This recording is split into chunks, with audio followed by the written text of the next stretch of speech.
Magandang araw mga kaibigan. Bigyan natin ng opinion, reaction itong article sa Manila Times. Title, Malacanang urges Lacson, present evidence versus lawmakers. Okay, so ito sa New Delhi, India, kasi nandun ang Pangulong Marcos. Malacanang on Wednesday urged Senator Panfilo Lacson to present proof supporting his claim that some lawmakers were involved in anomalous infrastructure projects.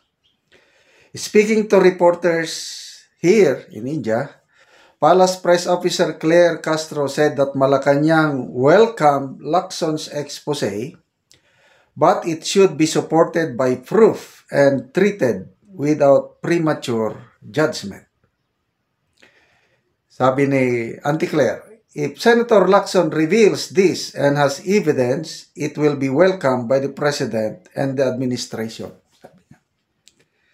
Lacson earlier said that at least 67 members of the House of Representatives in 2022 were either directly or indirectly acting as contractors for government-funded infrastructure projects.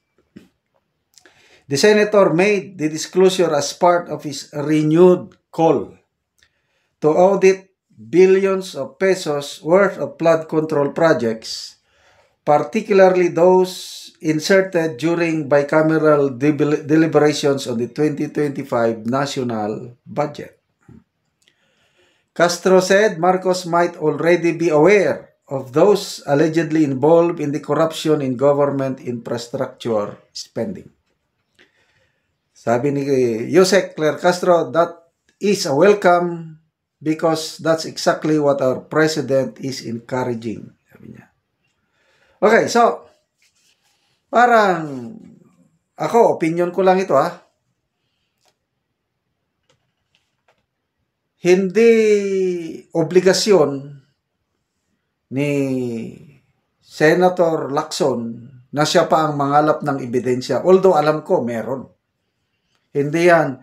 Dating police general yan. Matinong. When it comes to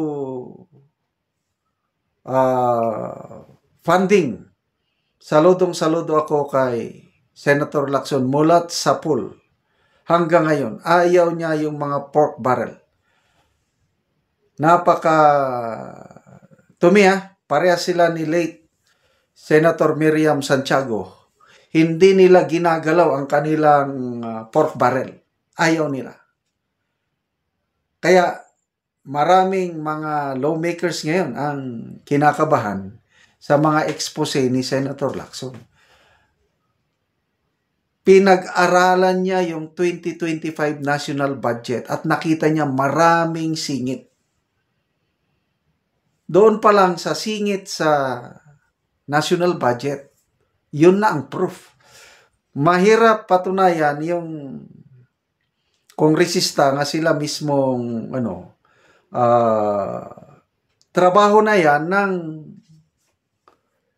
yung independent body na mag-audit. Hindi na yung trabaho ni Senator Lacson. Although, ako, personally, I believe yung sinasabi ni Senator Lacson na contractor ang tawag yan. Kongresista na siya pang contractor. Kasi may alam ko na isa. Hindi ko lang sasabihin ng kasi bago siya naging politiko, contractor siya. Kaya kahit wala pang na-represent na ebidensya si Senator Lacson, alam ko it exists. Kung hindi man yung politiko mismo, either kapatid, kamag-anak, or malapit sa kanya. Dami.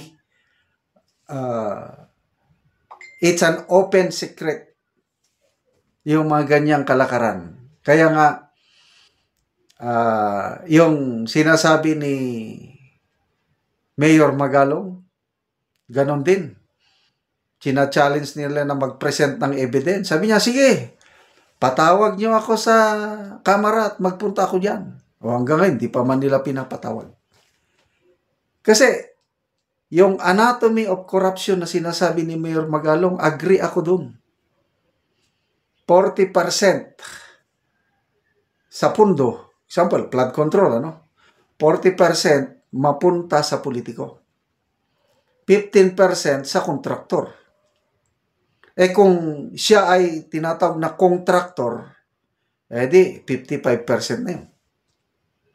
10% sa implementing agency, happy sila lahat 5% to others, for the boys. So, 30% na lang naiwan para sa proyekto.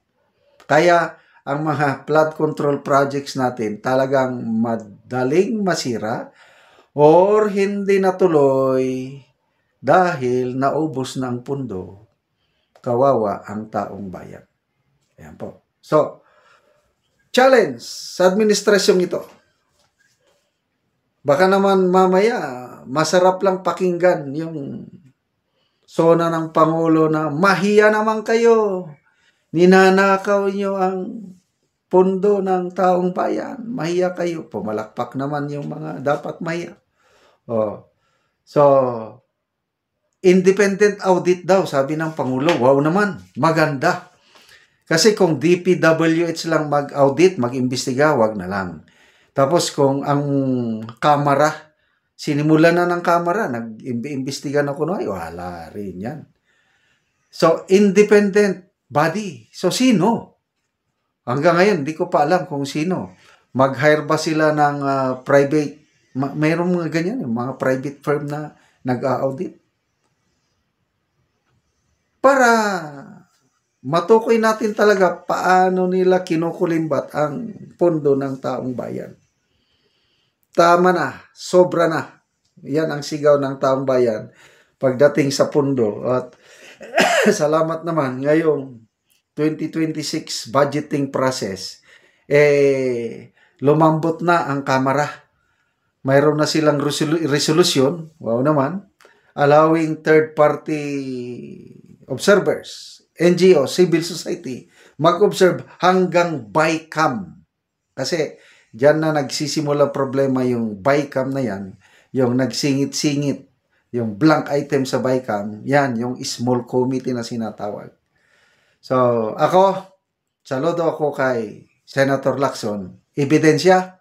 Pwede, mag-present siya kayan. Huwag nyo siyang obligahin. Ang trabaho lang niya, expose, and then from his expose, doon na magsimula ang administrasyon na ito para mag-audit na yung audit na independent body para panipaniwala ang resulta. Okay, salamat mga kaibigan sa inyong pagsubaybay sa ating channel. Nakakatulong kayo ng malaki sa tribong Talandig ng Bukidnon dahil ang sweldo natin sa channel na ito, pantulong natin sa tribo.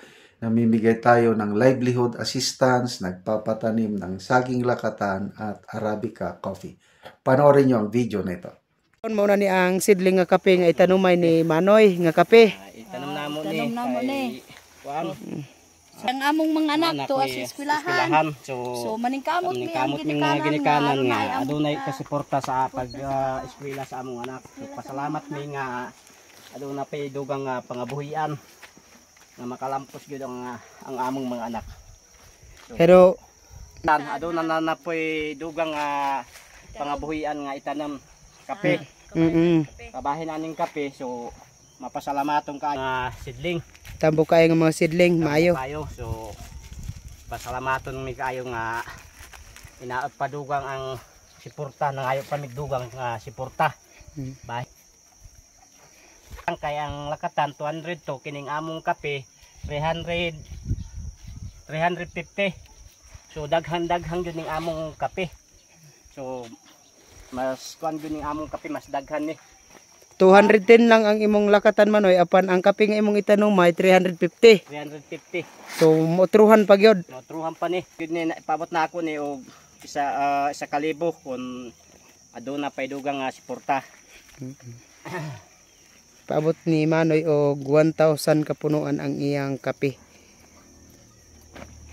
Og muna ni ang lakatan ni Manoy nga hapit na mamunga. So mga dagko na gyud. So gawa sa lakatan nagtanom pa gyud siya karon og kape. So 210 ni tanan ang iyang sagingan. Ang suporta sa among mga anak sa pagpa-eskwela. Magkugi gyud mi ang mga ginikanan.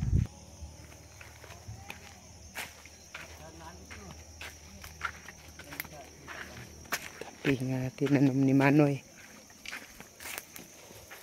Kusala. At sa Ginoo og sa nagtan-aw sa video sa pagsuporta. Salamat.